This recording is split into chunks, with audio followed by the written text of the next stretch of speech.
Pernah enggak sih, kamu ada di situasi canggung? Kamu sudah ikut tertawa, berusaha jadi orang yang ramah, sopan, bahkan nurut. Tapi entah kenapa, tetap saja tidak bisa dekat dengan orang di sekitar. Rasanya kayak canggung, enggak nyambung, dan malah bikin suasana jadi kaku.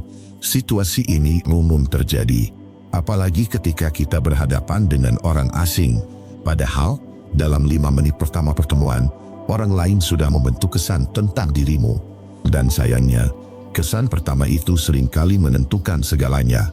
Tapi tenang, kamu bisa mengubah itu tanpa perlu jadi orang lain, tanpa harus paksakan diri jadi lucu, menarik, atau jago bicara.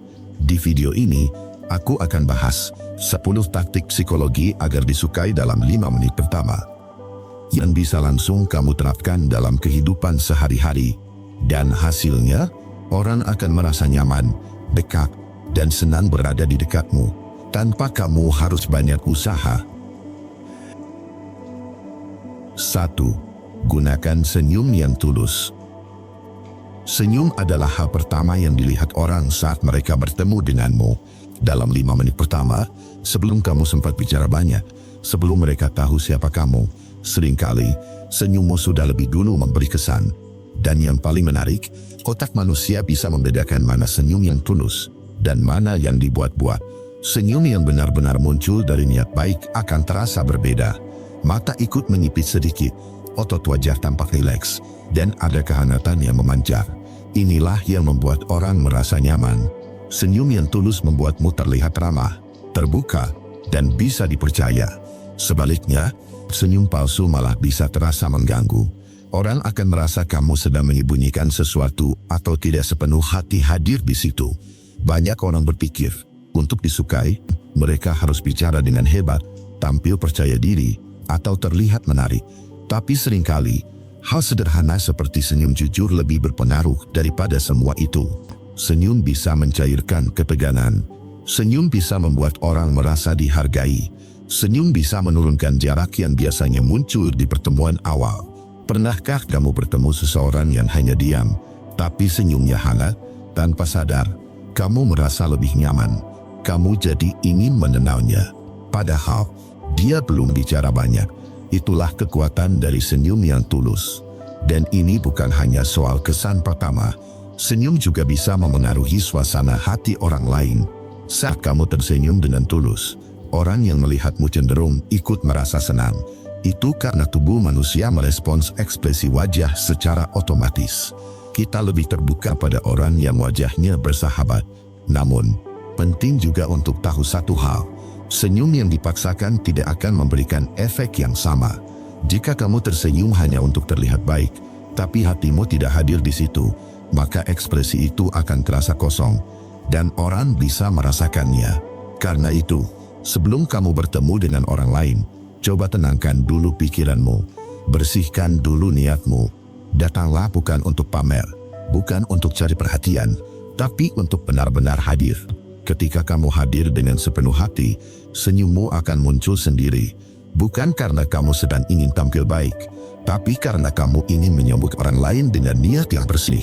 Senyum yang tulus adalah bentuk sambutan yang tidak butuh kata-kata. Itu cara sederhana untuk mengatakan, "Aku tidak mengancammu. Aku terbuka untuk mengenalmu. Aku senang bertemu denganmu." Kesan seperti ini jauh lebih kuat dibandingkan basa-basi panjang. Orang akan lebih mudah menyukaimu, bahkan sebelum kamu memperkenalkan diri. Dan yang lebih penting, mereka akan mengingatmu, bukan karena kamu paling pintar, paling lucu, atau paling percaya diri, tapi karena kamu membawa ketulusan yang jarang ditemukan di dunia yang penuh kepalsuan. Jangan remehkan kekuatan hal sederhana. Kamu tidak perlu kata-kata sulit, tidak perlu teknik komunikasi yang rumit. Cukup dengan hadir sepenuh hati dan senyum yang benar-benar jujur. Senyum itu mungkin hanya muncul beberapa detik, tapi bisa membekas di hati orang selama berhari-hari. Dan kadang, di tengah dunia yang dingin dan tergesa-gesa, senyum tulus adalah hal yang paling manusiawi dan paling dibutuhkan. Renungan untukmu di poin 1 ini. Hidup yang tenang bukanlah hidup yang penuh pencapaian, tapi hidup yang bebas dari beban mental yang tidak perlu. Dan salah satu beban paling berat yang tak terlihat adalah ekspektasi yang kamu pelihara sendiri. Ekspektasi bahwa orang lain harus tahu isi hatimu, bahwa semua orang akan berlaku adil, bahwa semuanya akan baik-baik saja hanya karena kamu ingin demikian. Melepaskan ekspektasi bukan berarti menyerah, tapi itu adalah bentuk tertinggi dari penerimaan dan kebijaksanaan.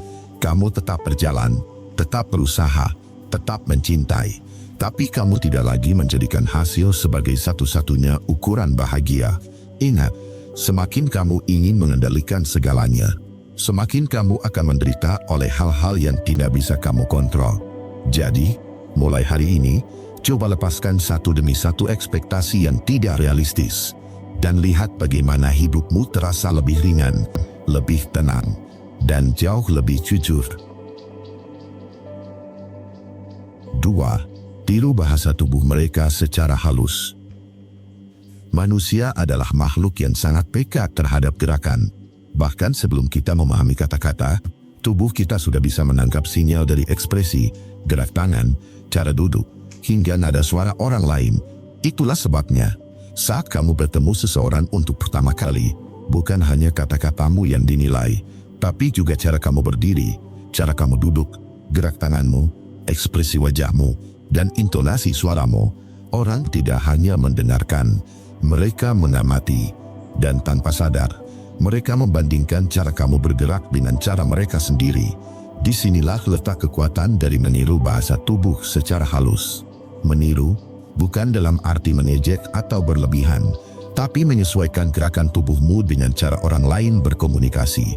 Jika mereka bicara dengan lambat dan tenang, kamu juga menyesuaikan dengan ritme itu. Jika mereka duduk dengan posisi terbuka dan santai, kamu tidak duduk kaku seperti robot. Kamu ikut membuka tubuhmu, rileks, dan membiarkan percakapan mengalir alami. Cara ini sangat ampuh untuk membangun kedekatan dengan cepat. Kenapa? Karena ketika seseorang melihat bahwa gerak-gerikmu mirip dengan mereka, secara tidak sadar mereka merasa, aku cocok dengan orang ini. Dia seperti aku. Dan itu menciptakan rasa nyaman. Ini terjadi karena otak manusia merespons kesamaan sebagai tanda aman. Kalau kamu bergerak mirip, bicara dengan irama yang seirama, dan menunjukkan gestur yang serupa, mereka akan lebih mudah membuka diri. Tapi ingat, ini harus dilakukan secara halus. Kalau terlalu jelas atau dibuat-buat, orang bisa merasa kamu sedang meniru dengan tidak sopan. Dan itu justru akan menimbulkan jarak. Kuncinya ada pada perhatian.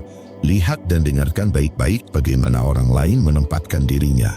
Bagaimana nada bicaranya, bagaimana posturnya saat duduk, bagaimana ekspresinya saat berbicara.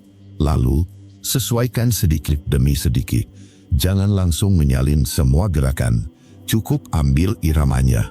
Misalnya, jika orang itu suka menggunakan tangan saat bicara, kamu juga bisa perlahan menyesuaikan dengan memberi sedikit gerak tangan saat merespons. Kalau mereka cenderung duduk agak condong ke depan, kamu juga bisa mengikuti posisi itu untuk menunjukkan bahwa kamu benar-benar hadir dan tertarik. Yang terjadi adalah, tanpa perlu kamu bicara terlalu banyak, kamu sudah menciptakan hubungan. Karena tubuhmu berbicara dalam bahasa yang sama dengan tubuh mereka. Menyesuaikan bahasa tubuh bukan berarti kamu tidak menjadi diri sendiri. Justru ini menunjukkan bahwa kamu peka, bahwa kamu hadir sepenuhnya, dan bahwa kamu tahu bagaimana cara menghargai lawan bicara. Orang-orang menyukai mereka yang bisa membuat mereka merasa dimengerti. Dan keselarasan gerak tubuh adalah salah satu cara paling cepat untuk menunjukkan hal itu. Coba ingat saat kamu sedang nyaman berbicara dengan teman dekat, tanpa kamu sadari, cara duduk kalian sering kali mirip. Kamu tertawa di saat yang sama, kamu menoleh dengan arah yang sama, bahkan cara menjawab pun seirama. Itu bukan kebetulan, itu adalah hasil dari rasa cocok, dan rasa cocok itu bisa kamu bangun sejak awal. Dengan menyelaraskan diri secara halus, yang perlu kamu latih bukan teknik atau teori rumit. Cukup kehadiran dan kepekaan. Lihat, rasakan, sesuaikan. Kalau kamu bisa melakukan ini, kamu tidak hanya akan disukai, tapi kamu akan terasa dekat, meskipun baru bertemu. Renungan untukmu di poin 2 ini. Kita semua punya cerita yang ingin kita ulang. Tapi hidup bukan remote TV yang bisa direwind. Dan itu bukan kutukan. Itu justru anugerah. Karena artinya kita tidak harus hidup dengan luka yang sama selamanya.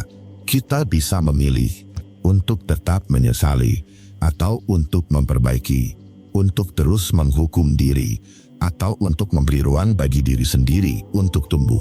Lepaskan penyesalan itu, bukan karena kamu tidak peduli, tapi karena kamu memilih untuk mencintai dirimu yang sekarang, bukan terus membenci dirimu yang dulu. Kamu sudah cukup menanggung banyak hal. Sekarang waktunya kamu melepaskan apa yang tidak lagi bisa kamu ubah, dan mulai hidup dari sini, dari sekarang, dengan hati yang lebih ringan. 3. Ucapkan nama mereka saat menyapa. Setiap orang punya satu kata yang paling mereka sukai.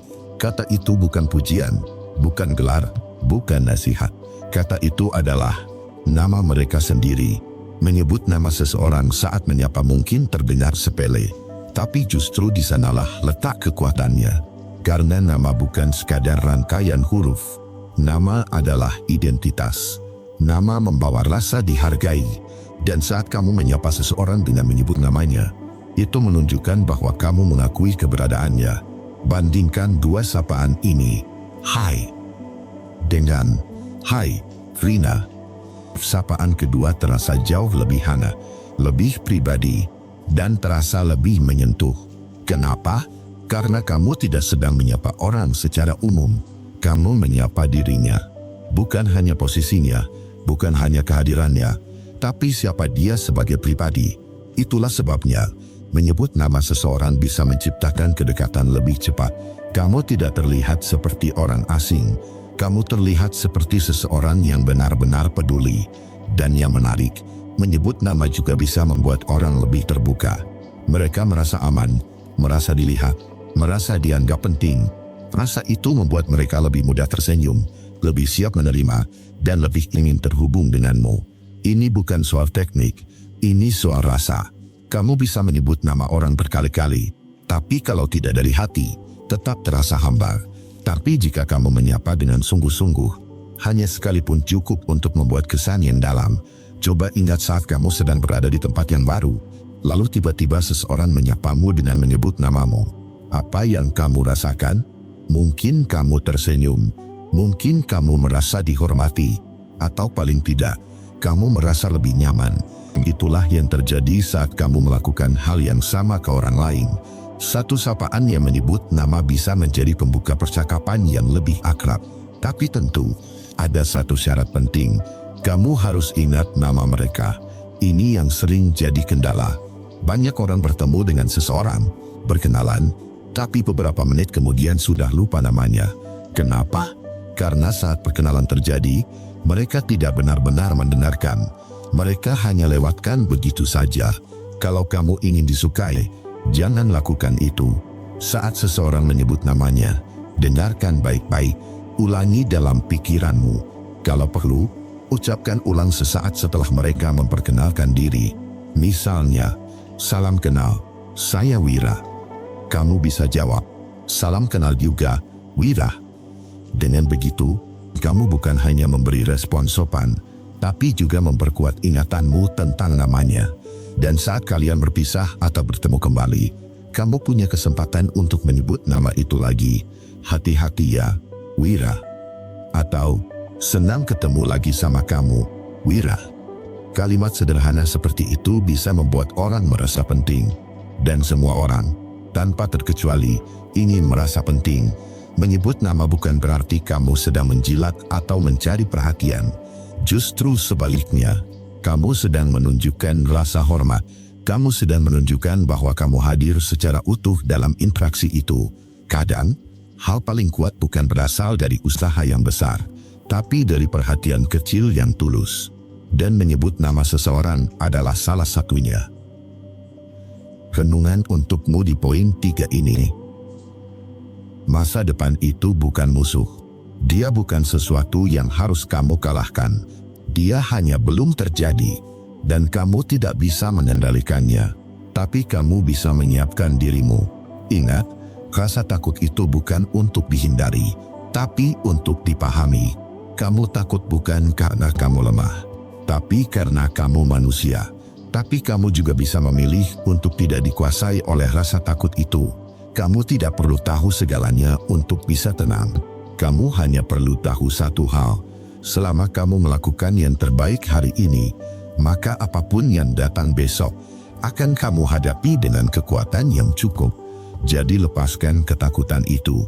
Letakkan beban yang tidak perlu kamu bawa. Hiduplah di hari ini, karena hari ini adalah satu-satunya ruang di mana kamu benar-benar punya kuasa. 4.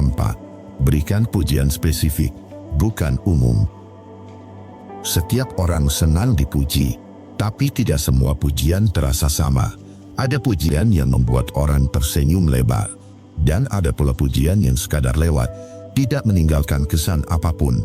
Perbedaannya ada pada satu hal, ketulusan dan ketepatan.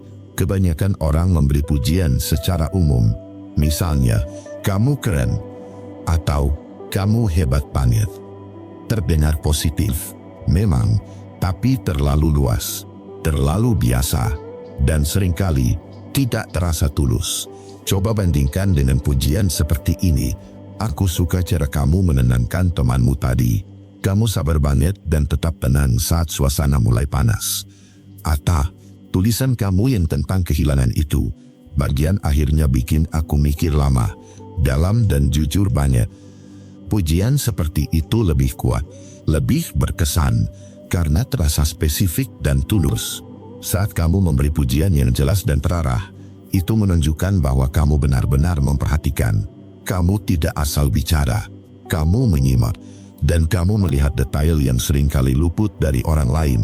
Dan inilah yang membuat pujianmu terasa beda, karena bukan hanya membuat orang senang, tapi juga membuat mereka merasa dihargai. Pujian spesifik juga lebih bisa menyentuh hati. Kenapa? Karena ia tidak hanya menyebut hasil, tapi juga menyentuh proses, usaha, atau karakter di baliknya. Contoh lainnya, daripada bilang, kamu pintar banget, coba katakan, aku lihat kamu nyiapin bahan diskusi dari kemarin, dan kamu jelasin tadi dengan cara yang jelas banget. Pasti nggak mudah, tapi kelihatan banget kamu niat. Pujian seperti itu memberi dampak yang lebih dalam, karena menyentuh usaha, bukan hanya hasil akhir. Dan yang menarik, pujian seperti ini juga lebih dipercaya. Pujian yang terlalu umum kadang terasa seperti basa-basi. Tapi kalau kamu menyebutkan bagian spesifik yang benar-benar kamu lihat atau rasakan, orang tidak akan ragu dengan ketulusannya. Tapi perlu hati-hati juga.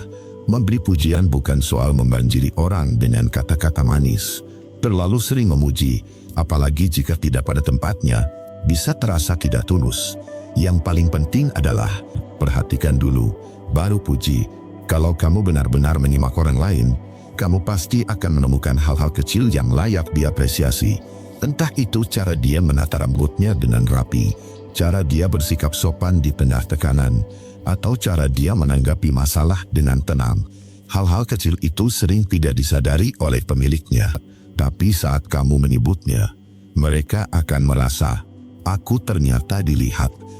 Ada orang yang memperhatikan hal sekecil itu, dan itulah yang membuatmu berkesan. Pujian seperti ini tidak harus panjang, bisa satu kalimat saja, tapi kalau tepat dan tulus, efeknya bisa lama.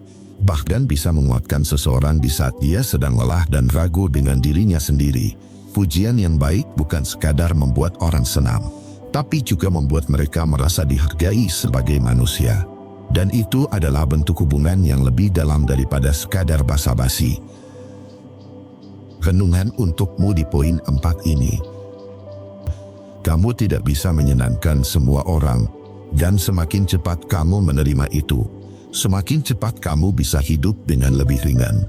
Ada orang yang akan salah paham padamu, ada yang akan menganggapmu berubah, ada yang akan menilaimu tanpa benar-benar mengenalmu, dan itu tidak bisa kamu kendalikan.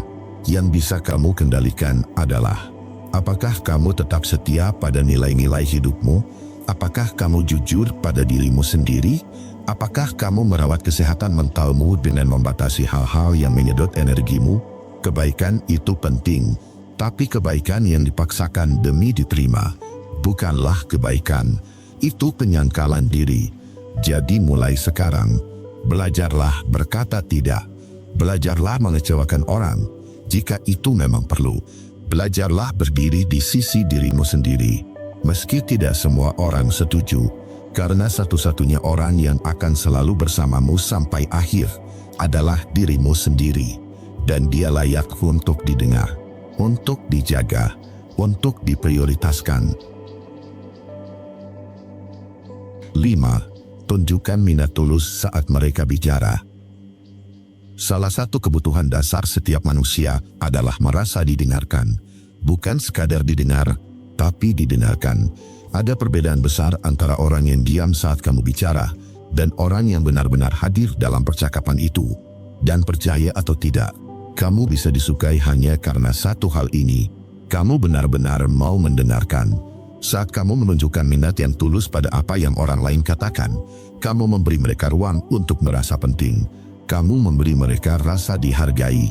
Dan saat seseorang merasa dihargai, mereka akan mengingatmu. Mereka akan membuka diri. Dan mereka akan lebih nyaman berada di dekatmu. Tapi sayangnya, banyak orang hanya mendengarkan untuk membalas, bukan untuk memahami. Mereka diam, tapi pikirannya sibuk menyiapkan jawaban. Atau lebih buruk lagi, mereka mulai bicara soal diri sendiri sebelum orang lain selesai berbicara. Itu bukan mendengarkan, itu menunggu giliran bicara. Kalau kamu ingin disukai, jangan lakukan itu. Dengarkan benar-benar. Lepaskan sejenak keinginan untuk merespons. Fokus dulu pada apa yang sedang disampaikan. Perhatikan nada suaranya. Perhatikan ekspresi wajahnya. Perhatikan kata-kata yang dia pilih. Kadang, orang tidak butuh saran. Mereka hanya butuh tahu bahwa ada yang bersedia duduk, diam, dan mendengarkan tanpa menghakimi. Dan kamu bisa menjadi orang itu. Kamu tidak harus pandai bicara. Tidak perlu tahu jawaban untuk semua masalah. Cukup hadir sepenuhnya. Orang bisa merasakan apakah kamu benar-benar tertarik dengan cerita mereka, atau kamu hanya pura-pura sopan. Karena minat yang tulus tidak bisa dipalsukan. Itu terlihat dari cara kamu menatap, dari cara kamu mengangguk, dari nada suaramu saat merespons, dan dari kesabaranmu untuk tidak memotong pembicaraan. Terkadang, hal kecil seperti tidak menyela saat mereka bicara sudah cukup untuk membuat mereka merasa dihormati. Dan setelah itu, mereka akan mulai mempercayaimu. Tunjukkan bahwa kamu benar-benar ingin tahu, bukan sekadar ingin tahu karena sopan santun. Tanyakan pertanyaan yang menunjukkan bahwa kamu memperhatikan. Misalnya, jika mereka bercerita tentang pekerjaannya, kamu bisa tanya, "Berarti kamu harus bangun lebih pagi setiap hari ya?" Atau, "Itu kayaknya nggak mudah ya, tapi kamu bisa juga sampai sejauh itu." Pertanyaan seperti ini menunjukkan bahwa kamu mendengarkan dengan perhatian, dan kamu benar-benar ingin mengerti apa yang mereka alami. Dan disitulah hubungan mulai terbangun. Orang lebih senang bersama mereka yang membuatnya merasa penting. Dan mendengarkan adalah bentuk penghargaan tertinggi yang bisa kamu berikan, tanpa harus membayar apa-apa. Kalau kamu terbiasa hadir seperti ini dalam percakapan, kamu akan dikenang bukan karena kamu pintar bicara, tapi karena kamu bisa menjadi tempat yang nyaman. Dan itu lebih berharga. Renungan untukmu di poin 5 ini. Amarah itu wajar. Tapi menyimpannya terlalu lama bukanlah bentuk kekuatan. Itu adalah bentuk dari luka yang belum kamu sembuhkan. Memaafkan bukan berarti melupakan. Bukan juga berarti membenarkan apa yang mereka lakukan. Memaafkan adalah saat kamu berkata pada diri sendiri, "Aku tidak mau menyakiti diriku lebih jauh hanya karena seseorang pernah menyakitiku dulu." Hidup terlalu singkat untuk terus membawa beban lama. Dan kamu terlalu berharga untuk terus dikendalikan oleh perasaan yang merusak dari dalam. Kalau ada seseorang yang pernah menyakitimu, jangan biarkan mereka terus menyakitimu lewat amarah yang kamu pelihara. Beri ruang bagi luka itu untuk sembuh.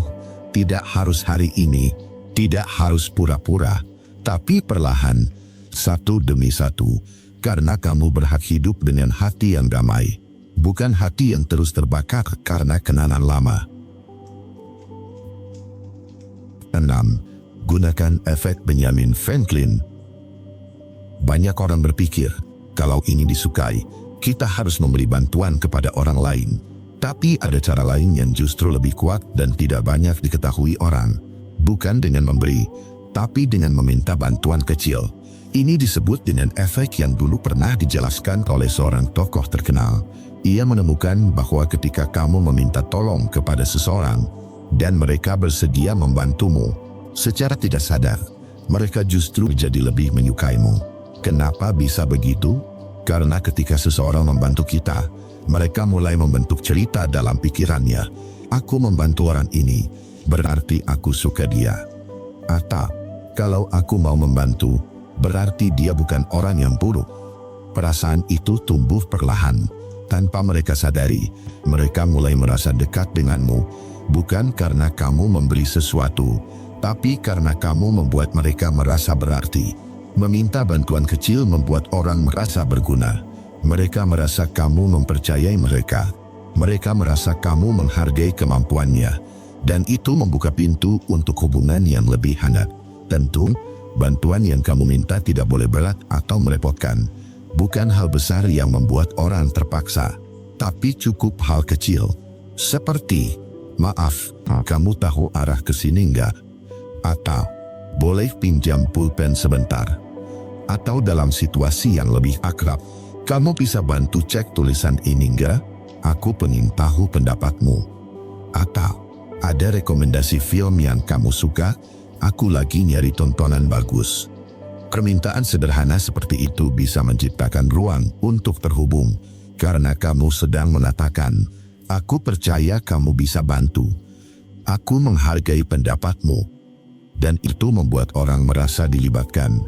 Kadang, kita terlalu sibuk ingin tampil hebat. Kita ingin terlihat mandiri. Kita takut meminta bantuan karena khawatir dianggap lemah. Tapi justru saat kamu tahu kapan harus minta tolong, dan kamu melakukannya dengan sikap yang baik, orang lain akan merasa didekati, bukan dibebani. Mereka merasa dihormati. Dan setelah membantu, mereka merasa punya ikatan denganmu, sekalipun kalian baru saja saling kenal. Namun, penting untuk menjaga keseimbangan. Jangan gunakan ini untuk memanipulasi. Jangan berpura-pura butuh bantuan hanya demi disukai. Bantuan kecil itu harus tulus. Permintaanmu harus masuk akal. Dan setelah mereka membantu, ucapkan terima kasih dengan sungguh-sungguh. Kalau kamu bisa menjaga ketulusan itu, orang akan mengingatmu sebagai pribadi yang ringan, terbuka, dan tidak gengsi untuk terhubung dengan cara yang sederhana. Dan kadang, hubungan terbaik justru dimulai dari hal-hal yang sangat kecil. Renungan untukmu di poin 6 ini. Berhenti membandingkan bukan berarti kamu berhenti berkembang, tapi kamu mulai menilai dirimu dari standar yang lebih sehat, standar yang tidak berdasarkan popularitas, kekayaan, atau validasi dari luar. Kamu bisa tetap tumbuh, tanpa harus merasa lebih dari orang lain. Kamu bisa tetap melangkah, tanpa harus membuat orang lain tertinggal. Fokuslah pada prosesmu, rayakan kemajuan kecilmu. Hargai cara kamu bertahan, meski tidak banyak yang tahu, karena itu yang benar-benar membentuk dirimu. Bukan komentar, bukan likes, bukan pencapaian orang lain. Kalau kamu terus membandingkan, kamu tidak akan pernah merasa cukup, karena akan selalu ada orang yang lebih.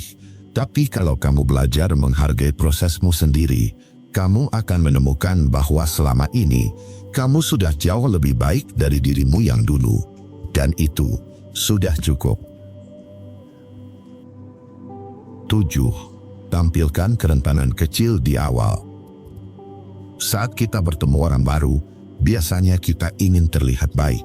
Kita ingin tampak percaya diri, kuat, dan serba bisa. Kita ingin meninggalkan kesan yang mengagumkan. Tapi yang sering dilupakan adalah ini.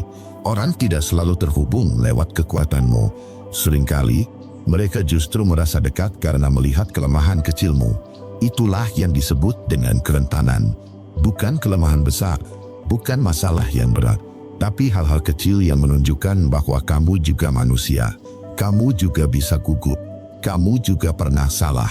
Kamu juga tidak selalu sempurna. Menunjukkan kerentanan kecil bukan berarti kamu lemah. Bukan pula kamu sedang mencari perhatian, tapi kamu sedang berkata, "Aku tidak sedang mencoba tampil hebat. Aku hanya ingin menjadi diriku sendiri." Dan itu adalah sesuatu yang sangat melegakan bagi orang lain, karena mereka juga punya rasa gugup. Mereka juga takut ditolak. Mereka juga merasa tidak selalu cukup. Saat kamu lebih dulu menunjukkan bahwa kamu juga punya sisi yang rapuh, orang lain merasa aman. Mereka tidak merasa harus bersaing, tidak merasa harus tampil sempurna di depanmu, dan hubungan pun mulai tumbuh. Contoh sederhana dari kerentanan kecil bisa seperti ini. "Sebenarnya aku agak grogi ngomong di depan orang." Atau, "Aku sempat mikir kalau aku bakal ditolak pas pertama kali ngelamar kerja ini." Atau bahkan, "Aku masih belajar juga sih soal ini, jadi kadang masih bingung." Kalimat-kalimat seperti itu mungkin terlihat ringan, tapi bagi lawan bicaramu, itu adalah pintu. Pintu untuk merasa setara. Pintu untuk merasa kamu bisa dipercaya. Dan dari situlah, rasa suka bisa tumbuh. Banyak orang menutup-nutupi sisi rentannya karena takut dianggap lemah. Padahal, kalau kamu tahu cara dan waktunya, kerentanan justru membuatmu terlihat kuat karena butuh keberanian untuk jujur. Butuh kepercayaan diri untuk mengakui bahwa kamu juga masih belajar. Dan butuh hati yang tenang untuk berkata, "Aku belum sempurna, tapi aku tetap maju." Menunjukkan kerentanan kecil di awal juga menunjukkan bahwa kamu tidak memakai topeng. Kamu hadir apa adanya. Bukan untuk mengesankan, tapi untuk terhubung. Dan itu sangat terasa bagi orang lain, karena orang bisa membedakan mana yang tulus dan mana yang hanya pencitraan. Namun, tetap perlu batas. Kerentanan yang kamu tunjukkan harus proporsional. Jangan langsung membuka semua luka di awal. Jangan curhat berat ke orang yang baru kamu kenal 5 menit. Yang kamu perlukan hanya celah kecil. Satu kalimat yang membuat orang merasa, "Kamu juga manusia, sama seperti aku."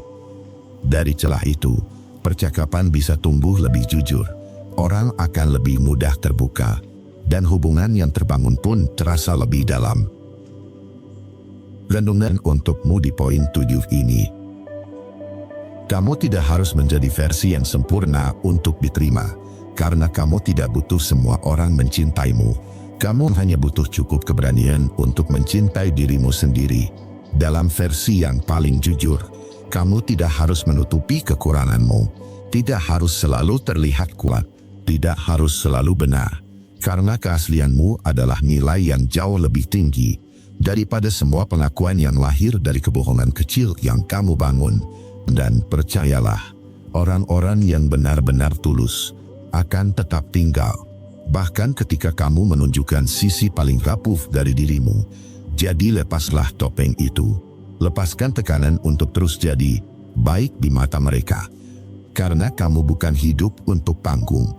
Kamu hidup untuk berkembang, untuk mengenal, untuk jujur, untuk damai, dan tidak ada damai dalam kehidupan yang palsu. 8. Gunakan nada bicara hangat dan variatif. Pernah mendengar seseorang yang kalimatnya biasa saja, tapi kamu merasa nyaman mendengarnya? Dan pernah juga mendengar orang lain yang isi bicaranya bagus, tapi terasa dingin, membosankan, atau bahkan menyebalkan? Itu bukan soal apa yang dikatakan, tapi bagaimana cara mengatakannya. Dan semua itu kembali pada satu hal penting, nada bicara. Nada bicara adalah jembatan antara isi hati dan pendengaran orang lain. Nada bicara yang hangat bisa membuat kalimat sederhana terasa menyentuh. Sementara nada yang datar atau tajam bisa membuat kalimat baik terasa dingin atau kasar. Kalau kamu ingin disukai dalam waktu singkat, kamu harus belajar menggunakan nada bicara yang ramah dan variatif. Tidak monoton, tidak seperti membaca naskah, dan tidak seperti sedang mengajar kelas yang membosankan. Nada bicara yang hangat adalah nada yang mengundang. Ia membuat orang merasa diterima. Ia memberi kesan bahwa kamu bicara bukan karena ingin terlihat hebat, tapi karena kamu benar-benar ingin terhubung. Coba perhatikan orang yang pandai bersosialisasi. Nada bicaranya naik dan turun dengan alami, kadang lembut, kadang tegas, kadang bersemangat, kadang melambat saat ingin menekankan sesuatu. Dan semua itu terasa wajar, tidak dibuat-buat. Bandingkan dengan orang yang bicaranya datar sejak awal sampai akhir. Kalimatnya benar, tapi tak ada energi, tak ada kehangatan, tak ada emosi. Hasilnya, orang malas mendengar. Nada bicara bukan soal dibuat-buat, tapi soal menghadirkan emosi yang sesuai dengan apa yang kamu katakan. Kalau kamu sedang bercerita tentang sesuatu yang menyenangkan, biarkan suaramu ikut ceria. Kalau kamu sedang berbicara tentang hal yang menyentuh, rendahkan sedikit suaramu dan beri jeda yang tepat. Ingat, orang tidak hanya mendengar isi kalimatmu, mereka juga menangkap suasana dari caramu bicara. Dan dari situ, mereka menilai, apakah kamu orang yang hangat, apakah kamu bisa dipercaya, apakah kamu membuat mereka nyaman. Kalau kamu ingin disukai, kamu tidak harus bicara hebat, tapi kamu perlu membuat suasana bicaramu terasa hidup. Gunakan jeda, gunakan tekanan suara di bagian penting, turunkan nada saat bicara tentang sesuatu yang serius, naikkan sedikit saat kamu sedang antusias. Hal-hal seperti ini membuatmu terdengar manusiawi, dan orang lebih mudah terhubung dengan suara yang manusiawi daripada suara yang terasa seperti membaca dari catatan. Tapi ingat juga, hindari nada yang berlebihan. Jangan terlalu tinggi seolah-olah kamu sedang berpidato. Jangan terlalu dramatis sampai terdengar seperti sedang berakting. Cukup hadir sebagai dirimu yang tulus. Tapi jangan datar, jangan hambar, jangan terlalu kaku. Latihlah cara bicaramu setiap hari. Kamu tidak perlu berubah jadi orang lain. Kamu hanya perlu menyadari bahwa nada suaramu punya pengaruh besar terhadap bagaimana orang merasa tentangmu. Cobalah bicara di depan cermin, atau rekam dirimu sendiri. Dengarkan apakah kamu terdengar ramah, terdengar hidup, atau justru terdengar dingin. Karena kadang, kita merasa sudah hangat, padahal sebenarnya terdengar acuh. Dan kadang, kita merasa sudah sopan, padahal terdengar kaku. Renungan untukmu di poin 8 ini. Kebahagiaan sejati bukan soal menambah, tapi soal melepaskan. Bukan soal punya lebih, tapi soal merasa cukup.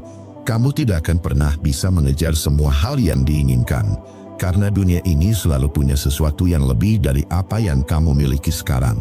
Dan kalau kamu terus hidup dengan prinsip, baru bahagia kalau punya itu, maka kamu akan menunda kebahagiaanmu selamanya. Belajarlah merasa cukup, bukan karena kamu tidak ingin lebih, tapi karena kamu tidak mau diperbudak oleh rasa kurang. Kalau kamu bisa bahagia dengan hal kecil, maka hal besar pun akan terasa indah. Tapi kalau kamu hanya bisa bahagia saat segalanya sempurna, maka kamu akan terus kecewa, karena hidup tidak pernah benar-benar sempurna. Jadi berhentilah sejenak. Tanya ke dirimu sendiri, apakah aku benar-benar butuh ini? Atau hanya sedang terbawa arus keinginan? Lepaskan yang tidak perlu, kurangi beban dalam pikiran, dan kamu akan lihat bahwa hidup yang tenang bukan datang dari apa yang kamu punya, tapi dari apa yang tidak lagi kamu kejar. 9. Tunjukkan bahasa tubuh terbuka dan rileks. Sebelum seseorang memutuskan apakah dia menyukaimu atau tidak, sebelum dia sempat mendengar ceritamu, sebelum kamu sempat memperkenalkan diri sepenuhnya, ada satu hal yang langsung dinilai oleh mata mereka: bahasa tubuhmu. Bahasa tubuh adalah bentuk komunikasi yang terjadi tanpa kata-kata. Gerakan tanganmu, cara kamu berdiri, arah pandanganmu, cara kamu duduk, posisi bahumu, dan bahkan seberapa rileks tubuhmu. Semua itu adalah pesan yang bisa ditangkap dalam hitungan detik. Dan yang menarik, otak manusia lebih cepat membaca bahasa tubuh daripada mendengarkan isi kalimat. Artinya, kamu bisa sudah dinilai hangat atau dingin, menyenangkan atau tidak nyaman, hanya dari cara kamu membawa dirimu. Inilah kenapa penting untuk menunjukkan bahasa tubuh yang terbuka dan rileks. Karena itu adalah tanda bahwa kamu aman untuk didekati. dan bahwa kamu tidak sedang menutup diri. Coba bayangkan dua orang yang baru kamu temui. Yang satu berdiri dengan bahu tertutup, tangan dilipat di dada, wajah datar, dan jarang menatap lawan bicara. Yang satu lagi berdiri tegak dengan posisi terbuka, sesekali tersenyum, dan posturnya tampak santai, tanpa berpikir panjang. Kamu akan lebih nyaman mendekati yang kedua, padahal kamu belum tahu apapun tentang isi pikirannya. Tapi tubuhnya sudah lebih dulu memberi kesan ramah. Bahasa tubuh yang terbuka berarti kamu tidak menyilangkan tangan atau kaki saat berbicara, tidak terlalu sering menyentuh wajah atau gelisah sendiri, dan postur tubuhmu tampak terbuka ke arah lawan bicara. Matamu hadir di situ. Kamu terlihat tenang, tidak kaku, tidak menahan napas, dan tidak seperti sedang ingin kabur. Sementara rileks artinya kamu tidak terlalu tegang saat berbicara. Bahumu tidak mengangkat ke atas, kepalamu tidak tertunduk terus. Gerakan tanganmu tidak gugup atau berlebihan. Kamu mengatur napasmu dengan pelan, dan tubuhmu hadir dengan kesadaran penuh. Seseorang yang tubuhnya rileks akan membuat orang lain ikut merasa nyaman. Karena kita cenderung mencerminkan suasana dari orang yang sedang bersama kita. Kalau kamu rileks, orang di depanmu ikut rileks. Kalau kamu terlihat tenang, lawan bicaramu merasa aman. Tapi kalau kamu tampak gugup, kaku, dan tegang, mereka juga ikut merasa kaku. Yang perlu kamu lakukan bukan akting, bukan berpura-pura percaya diri, tapi cukup menyadari tubuhmu sendiri.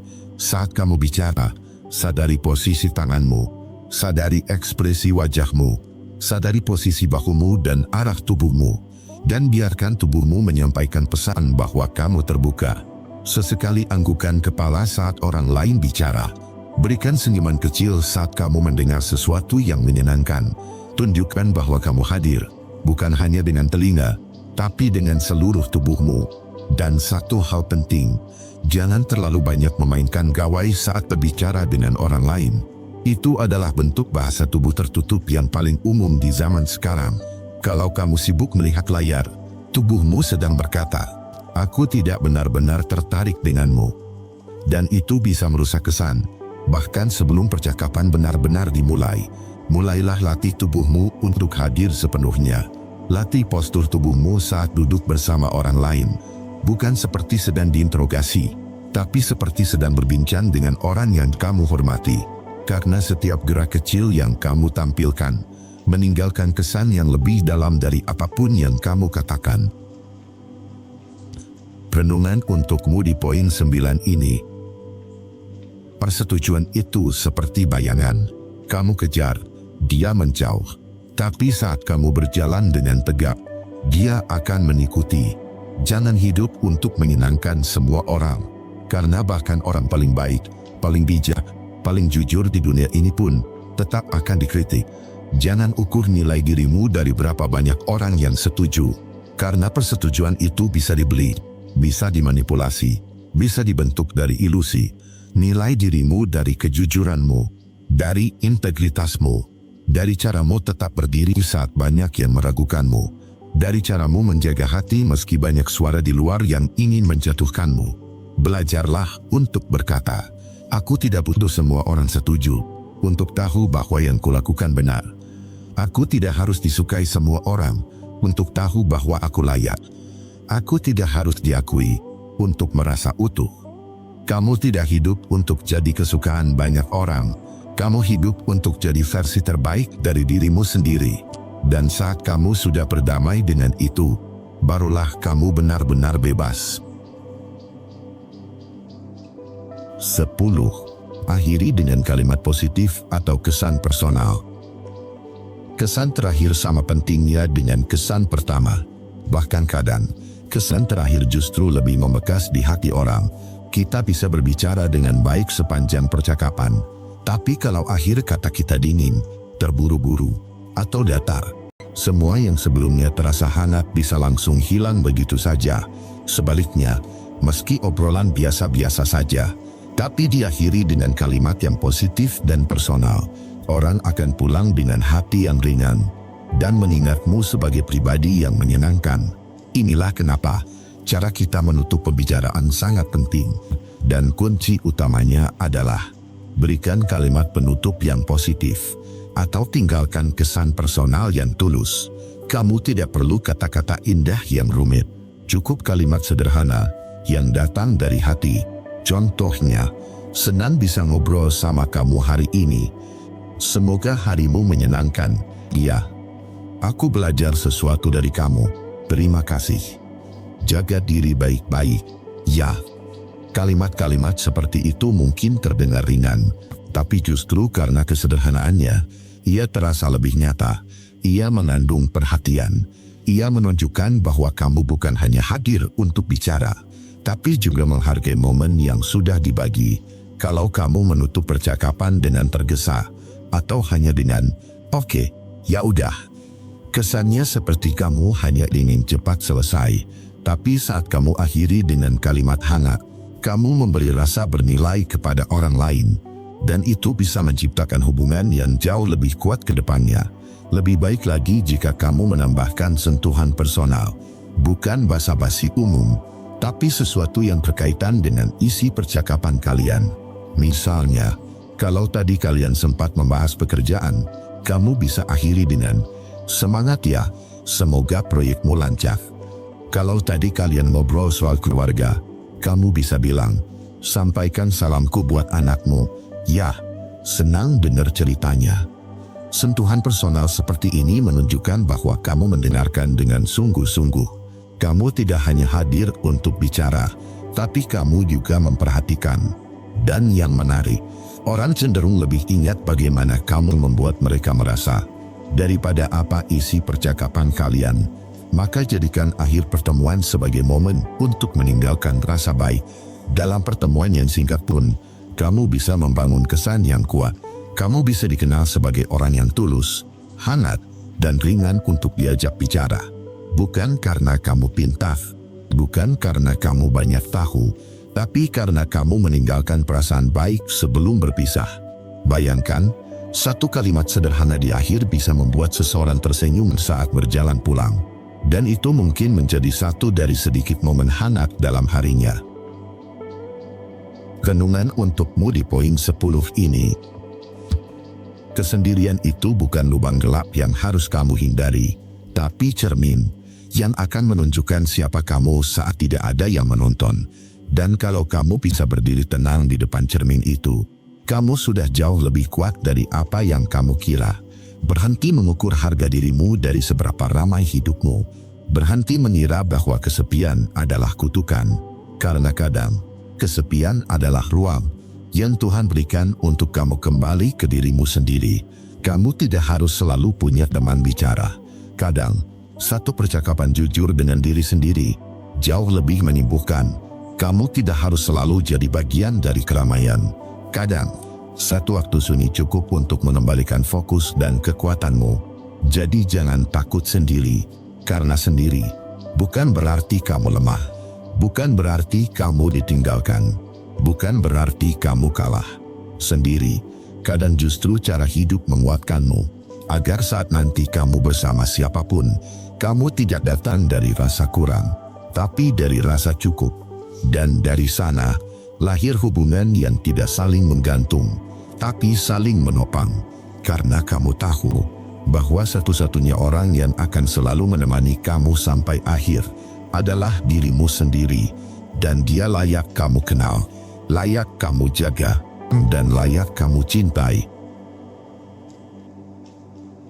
Itulah 10 taktik psikologi sederhana yang bisa membuatmu disukai dalam waktu singkat. Bukan karena kamu pura-pura jadi siapa-siapa, tapi karena kamu tahu caranya menyentuh sisi manusiawi dari setiap pertemuan. Kalau kamu merasa video ini berguna, jangan lupa klik suka, tinggalkan komentar, dan bagikan ke temanmu yang butuh. Dan pastikan kamu subscribe channel ini, karena aku akan upload video setiap hari dengan pembahasan psikologi praktis, strategi komunikasi, dan cara membangun hubungan yang lebih kuat. Sampai jumpa di video selanjutnya.